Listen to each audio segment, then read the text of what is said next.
இந்த ஒரு குழம்பு இருந்தால் போதும், நம்ம வந்து வயிறு நிறைஞ்சு சாப்பிட்லாங்க. அவ்வளோ ஒரு டேஸ்ட். ஆனால் இதில் வந்து திங்ஸ் எல்லாம் பார்த்திங்கன்னா ரொம்ப சீப் அண்ட் பெஸ்ட்டில் தான் பண்ணியிருக்கோம். ஆனால் அதுலேயே வந்து பார்த்திங்கன்னா ரொம்ப டேஸ்ட்டாக இருக்கும். இது வந்து நம்ம ரைஸ்லேருந்து சப்பாத்திலேருந்து எதில் இருந்தாலும் நல்லா சாப்பிட்லாம். தொட்டு சாப்பிட்றதுக்கு அவ்வளோ நல்லாயிருக்கும். வாங்க ஃப்ரெண்ட்ஸ், எப்படி பண்ணுறது பார்க்கலாம். ஒரு பேனில் வந்து கொஞ்சமாக எண்ணெயை ஊற்றிக்கலாம். ஒரு 2 ஸ்பூன் அளவு போதும் சிக்கனுக்கு எப்போவுமே. இதில் வந்து வெங்காயம் வந்து நல்லா பேஸ்ட் பண்ணிக்கலாம். குறைன்னு பேஸ்ட் பண்ணால் மாத்திரம் போதும், ரொம்ப பேஸ்ட் பண்ண வேண்டாம். அந்த குறைன்னு வந்து நம்ம இந்த கடாயில் எண்ணெய் ஊற்றியதில் இந்த வெங்காயத்தை போட்டுடலாம். போட்டுட்டு அப்புறமா வந்து பார்த்திங்கன்னா நல்லா வந்து வதக்கட்டும். இது கூட வந்து நல்லா ஒரு 2 ஸ்பூன் அளவு இஞ்சி கொஞ்சம் கம்மியாக இருக்கட்டும், பூண்டு கொஞ்சம் அதிகமாக இருக்கட்டும், அப்படி அரைச்சது தான். இது வந்து ஒரு 2 ஸ்பூன் எடுத்துக்கிட்டேன். இதுவும் நல்லா வந்து பச்சை வாசம் போகணும். இது ரெண்டுமே சேர்ந்து நல்லா கொஞ்சம் பொன்னிறமாக வரணும். அப்போ தான் வந்து ரொம்ப நல்லாயிருக்கும்.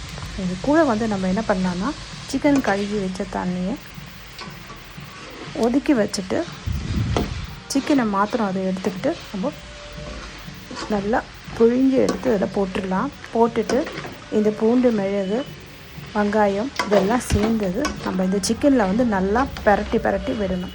அப்போ தான் நமக்கு அந்த மீட்டில் ஒரு பீஸில் வந்து நல்லா அந்த ஜூஸ் இறங்கி அது ஒரு வாசனை வரும். இது நல்லா ஒரு மிக்ஸ் கொடுக்கணும். இது கொஞ்சம் நேரம் டைம் பிடிக்குங்க. அப்போ தான் கொஞ்சம் ரெட்டு பொன்னிறமாக வரணும். அதுக்கப்புறமா கூட வந்து மஞ்சளும் போட்டுடலாம். மஞ்சளும் போட்டுட்டு கூட வந்து உப்பும் போடுறது கொஞ்சமாக நல்லது.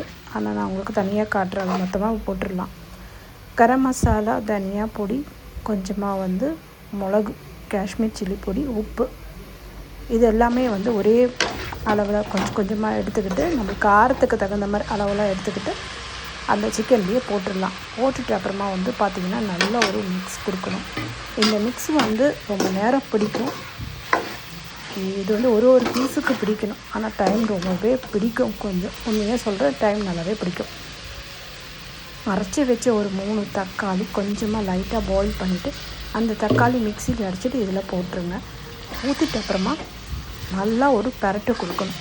கொடுத்த அப்புறமா நல்லா வேகணும்.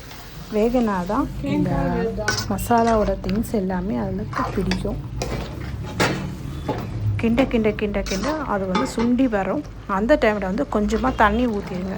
தண்ணி ஊற்றிட்ட அப்புறமா இந்த நல்ல பபுள்ஸ் வரும். அந்த டைமில் வந்து கொஞ்சமாக வந்து ஒரு 10 ரூபா ஒரு தயிர் பாக்கெட், 10 ரூபாய்க்கு போதுங்க. அதை அப்படியே உடச்சி அதில் போட்டுருங்க. இதுதான் அளவு. அதுக்கு ரொம்ப தயிர் கூட தேவைப்படாது.